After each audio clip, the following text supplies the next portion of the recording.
Hi everyone, আসসালামু আলাইকুম। আমরা এখন যে টপিকটা ডিসকাস করব এটা হচ্ছে একটা ফ্রেজ। এই ফ্রেজটা হচ্ছে বাই বার্থ। এটার মানে হচ্ছে আপনি জন্মগতভাবে কোনো একটা স্ট্যাটাস হোল্ড করেন।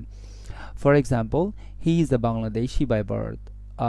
আরেকটা এক্সাম্পল দিতে পারি, যেমন ধরেন he is a leader by birth. So এটা বাই বার্থ হবে, বাই বর্ন না। আরেকটা ওয়ার্ড, এটা হচ্ছে ইনবর্ন। ইনবর্ন হচ্ছে একটা সিঙ্গেল ওয়ার্ড। ইন এবং বর্ন এরা একসাথে বসে, এবং এটা একটা অ্যাজেক্টিভ। এটা মানে হচ্ছে আপনার মধ্যে একটা কোয়ালিটি জন্মগতভাবে এক্সিস্ট করে। For example, she has an inborn talent for music.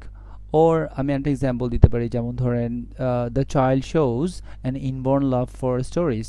So এভাবে আমরা বাই বার্থ অ্যান্ড ইনবর্ন একটা ফ্রেজ এবং একটা অ্যাজেক্টিভকে আমাদের লেখার মধ্যে বা ইংলিশ বলার মধ্যে আমরা ইউজ করতে পারি। Thank you for watching. Please do not forget to share my video.